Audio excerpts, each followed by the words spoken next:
ঘরের পুরাতন জিনিস ফেলে না দিয়ে আমরা চাইলে কিন্তু সেটাকে নতুন একটা রূপ দিতে পারি, যেটা কিনা রুমের যে কোনো জায়গায় যে কোনো কর্নারে খুব সুন্দর করে ডেকোরেশন করা যাবে। হ্যালো এভরিওয়ান, আসসালামু আলাইকুম, welcome back to my another new blog. আশা করছি আপনারা সবাই ভালো আছেন। আলহামদুলিল্লাহ আমিও অনেক ভালো আছি। তো আজকে আমি আপনাদের সাথে শেয়ার করব ঘরের পুরাতন জিনিস ফেলে না দিয়ে আপনারা চাইলে সেটাকে একটা নতুন রূপ দিয়ে ঘরের যে কোনো জায়গায় খুব ইজিলি এটাকে সুন্দর করে কম খরচে ডেকোরেশন করতে পারবেন। তো আশা করছি ভিডিওটা শেষ পর্যন্ত দেখবেন। তো আমার শ্বশুরবাড়িতে আসার পর থেকেই দেখি এই ওয়াল হ্যাঙ্গিং সেলফটা এভাবেই পড়ে আছে, অনেকটা না ফেলে দেওয়ার মতোই। অনেকদিন ধরে চিন্তা করছিলাম যে এটা দিয়ে কিছু একটা করা যায় কিনা, বা এটাকে আমি কিভাবে সুন্দর করে ডেকোরেশন করতে পারি। আর সবচেয়ে বড় কথা হচ্ছে আমার মাথার মধ্যে যদি কোনো একটা কিছু ঢুকে আর সেটা না করা পর্যন্ত আমার একদমই শান্তি লাগে না। যতক্ষণ এটা না করব ততক্ষণই আমি অস্থিরতা ফিল করি। তো যেহেতু আজকে আমি একটু টাইম পেয়েছি তাই ভাবলাম দেখি এটাকে কি করতে পারি। প্রায় অনেক বছরই কিন্তু এই জিনিসটা এভাবেই পড়ে আছে, তার কারণে কিন্তু ধুলোবালি দিয়ে একদম অবস্থা খারাপ হয়ে গেছে। এটার যে বার্নিশ করা ছিল সেটাও নষ্ট হয়ে গেছে। তো আমার হাতের কাছে তেমন কিছুই পাচ্ছিলাম না যে কি দিয়ে আমি কি করব। তো প্রথমে আমি একটা ব্রাশ দিয়ে সুন্দর করে ধুলোবালিগুলো পরিষ্কার করে নিলাম। তারপর আমার কাছে তো কোনো ওই রকম রং ছিল না, তো আমার অ্যাক্রিলিক যে আমি কালারটা এনেছিলাম সেটা থেকে আমি কিছু জায়গায় একদম সাদা সাদা হয়েছিল সেটাকে আমি ফিল আপ করে দিচ্ছি। তো আমি চাচ্ছিলাম যে এটাকে যদি আমি ডেকো পেপার দিয়ে সুন্দর করে ডেকোরেশন করতে পারতাম তাহলে কিন্তু একদম আরো বেশি ভালো লাগতো, কিন্তু আমার হাতের কাছে তেমন কিছুই নেই। আর আমি যদি অনলাইনেও সেটা অর্ডার দিই সেটা আমার আস্তে আস্তে অনেক টাইম লাগবে। তো আপাতত আমি আমার সামনে যাই ছিল সেগুলো দিয়ে আমি ভাবলাম যে সেগুলো দিয়ে সুন্দর করে আজকে আমি ডেকোরেশন করি। পরবর্তীতে যখন আমি ডেকো পেপার দিয়ে এটাকে ডেকোরেশন করব তখন ইনশাল্লাহ আবারও আপনাদের সাথে সেটা শেয়ার করব। তো যাই হোক, কালারটা ড্রাই হতে হতে আপনাদের সাথে আরেকটা জিনিস শেয়ার করি, সেটা হচ্ছে আমার পেন্টিং। যারা আমার আগের ব্লগ দেখেছেন তারা তো অলরেডি আমার পেন্টিং এটা দেখে ফেলেছেন।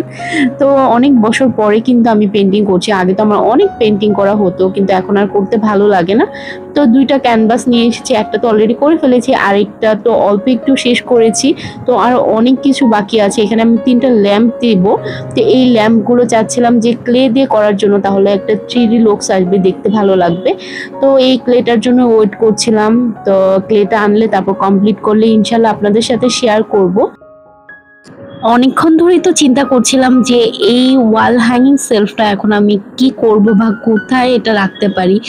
যদিও আমি এটা এখন কোনোভাবেই ওয়ালে হ্যাং করতে পারছি না, কারণ এটা বললাম না যে এটা অনেক ওয়েট। যদি ওয়েট কম হতো তাহলে কোনো না কোনোভাবে আমি এটা ওয়ালে হ্যাং করেই ফেলতাম, বাট এটা ওয়েটের কারণে আমার পক্ষে পসিবল না ওয়ালে হ্যাং করার। তো এই কর্নারটাতে ভাবলাম যে এখানে আমি তো 2টা গাছ রেখেছিলাম আর এই গাছটা আমি অন্য পাশে রেখে দিব। তো এই পাশটা যেহেতু একটু খালি আছে, তো এই পাশটাতে আমি এই কর্নারটাতে যদি আমি ওয়াল হ্যাঙ্গিং সেলফটা রাখি তাহলে কিন্তু দেখতে ভালোই লাগবে। তো এখানে ভাবছিলাম যে আমি ছোট ছোট কিছু জিনিস রাখবো আর সাইডে যদি একটা গাছ রেখে দিই তাহলে কিন্তু দেখতে আর অনেক ভালো লাগবে। আর এই ড্রেসিং টেবিলের পাশে যে একটু জায়গা আছে সেখানে কিন্তু আমি এই 2টা গাছ রাখতে পারি, তাহলে কিন্তু এই সাইডটা দেখতে আরো ভালো লাগবে। আর এই তো এগুলো হচ্ছে আজকে আমার সব ওয়াল হ্যাঙ্গিং সেলফটাতে সাজানোর জন্য। মোটামুটি আমি সবকিছু রেডি করে ফেলেছি, হাতের কাছে যাই পেয়েছি তা দিয়েই আজকে আমি সাজাবো। তো গাছ ছাড়া তো আমি অন্য কোনো অপশনই পাচ্ছিলাম না, যেহেতু ইনডোর প্ল্যান্টস হচ্ছে হোম ডেকোরেশনের জন্য আমার সবচেয়ে বেস্ট একটা জিনিস লাগে। তো এইখানে তো আমি অনেকগুলো ঝাড়ের মধ্যে আমি ইনডোর প্ল্যান্টস দিয়েছি।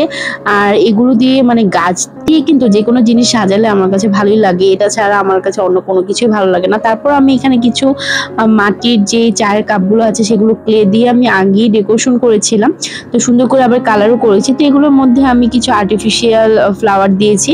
আর এটা হচ্ছে আমি একটা বোতল কেটে টবের মধ্যে দিয়েছি, কারণ এখন মাটি দিয়ে লাগিয়ে আবার সবকিছু করাটা খুব ঝামেলা। তো আমার কাছে এটা ইজি লেগেছে তাই ভাবলাম এভাবেই করে দেই। আর এখন আমি সুন্দর করে এগুলো সব সেলফের মধ্যে সাজিয়ে নিব। উপরের সাইডটাতে স্পেস বেশি থাকাতে আমি ইনডোর প্ল্যান্টসগুলো উপরের সাইডটাতেই রাখবো। আমার তো ইচ্ছে ছিল পুরো সেলফটাতে যদি আমি ইনডোর প্ল্যান্টস রাখতে পারতাম তাহলে কিন্তু এই সেলফটা দেখতে একটা ন্যাচারাল লুকস দিত, বাট আপাতত আমি এগুলো করতে পারছি না কারণ খুব অল্প সময়ের মধ্যে আমি এই জিনিসটা সাজাচ্ছিলাম। তো এই অল্প সময়ের মধ্যে এত কিছু করা পসিবল না। হাতের কাছে সামনে যাই পেয়েছি তা দিয়ে কিন্তু আজকে আমি এই সেলফটা সাজাবো।